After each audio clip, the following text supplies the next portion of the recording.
Hello and welcome, and thank you for joining me. Today's episode or show really has nothing to do with sculpting for 3D printing, so I'm not putting that tag on it. Instead, it's more of a comparison of styles. I've been gaming since 1981, and in that time, I've been exposed to a number of different styles and a number of different games overall, in fact. And pretty much the two most common methods that I've encountered for resolving conflict in terms of when a battle takes place: miniatures and a map, or just terrain pieces and a tape measure, and theater of the mind. Now, most of you can pretty much guess what miniatures and a map entails, and that's, I move 6 inches this way and shoot that way. Whereas theater of the mind, a lot of you may not be familiar. Basically, it involves the person running the game describing the situation the characters find themselves in. You've just been ambushed by about 15 bandits, and they're pretty much charging at the entire party through the woods. Okay, there's no map, but there's a whole lot of bandits coming your way, and you start shooting, doing the dice, rolling initiative, the whole 9 yards. Now the question comes, when do you use the map and miniatures, and when do you use theater of the mind? Well, some people prefer to use one or the other for everything. I know at least one game master who does nothing but theater of the mind because she doesn't like miniatures and the map. She feels they slow down the combat. Someone else I know uses almost entirely miniatures and a map for combat because the players need to know where they are, if they can get an angle to this target, can they place a spell, area of effect without hitting their buddies, that kind of thing. So, I guess the best way to do it is, what are the advantages and drawbacks of each of these styles? Well, let's start with miniatures and a map. Obviously, the most blatant advantage is the players can see at a glance what's going on the battlefield. Okay, that's where our healer is, that's where our barbarian is, and why are they so far apart? And why is there that thing in between them? So, you can make tactical decisions. I move 3 squares this way and 2 that way and then 1 more this way, and I have exactly short range to hit that guy right there.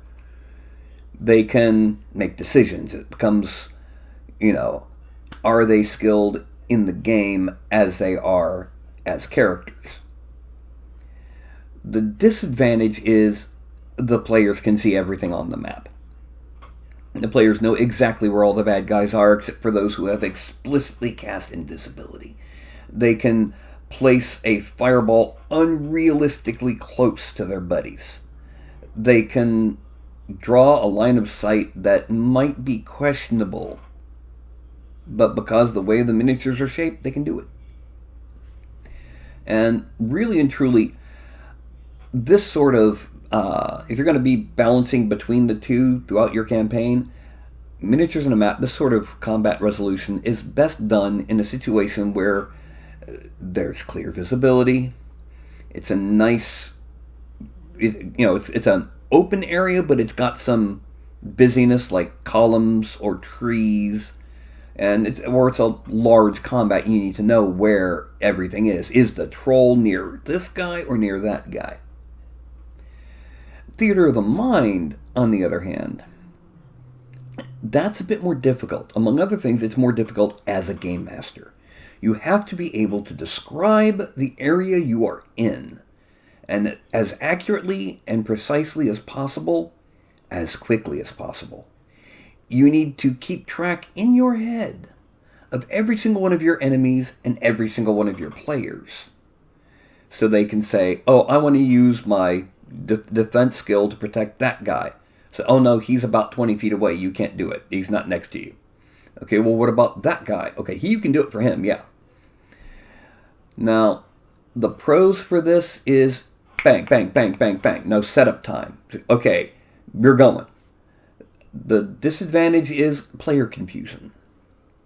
Wait a minute, I thought you said the red orc was on Peter, not Tom. I said, no, he was between Peter and Tom. You know, people don't have perfect memories. And the players can't necessarily remember every single thing in their heads, the way you might be, especially if you're cheating with little notes and behind the screen. So, when do you use theater of the mind if you're going to be using both? Well, the first thing that comes to mind is a chase scene, especially a low combat chase scene where they're trying to catch their enemy, not where they're trying to kill them. So, unless you have a 50-foot long table for this full long chase scene to measure out every single inch, it's better just to say, okay, you're coming around a bend and you see a melon farmer with his cart.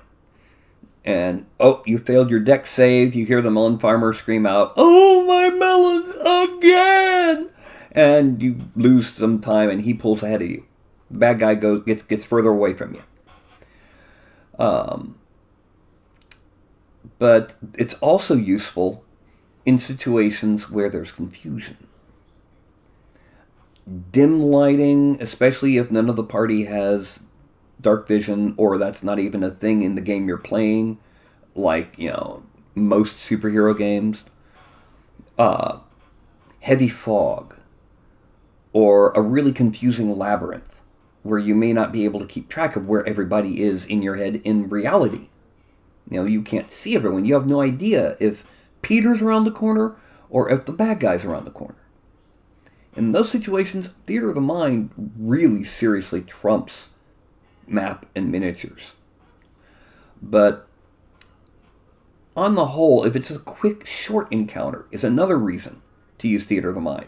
A whole party of 6 8th level characters against one 3rd level thief who's just pickpocketed the party barbarian.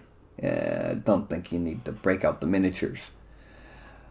But by the same token, a full-on mass battle with 10,000 troops on a side is probably best done as theater of the mind, simply because of the sheer the numbers, the trying to organize that many miniatures, a table size. Yeah, theater of the mind is best for that. Tabletop and minis is best for preset encounters in a situation where there's a good bit of terrain or blockading areas, and the players can still get a clear view of what's going on. So, next time that you're running, go ahead and stop to think if this encounter you're running really needs you to break out that lone Ettercap and his troll buddy. Or if you can get away with them just saying, we gang up on the troll while the rogue takes his first attack against the Ettercap. So, I'd like to thank you. Don't forget to like and subscribe and hit that bell icon. And the Anycubic Photon is it's magic for printing miniatures. It's wonderful. Anyway, so that's about it for right now. And I'd like to say thank you and good night.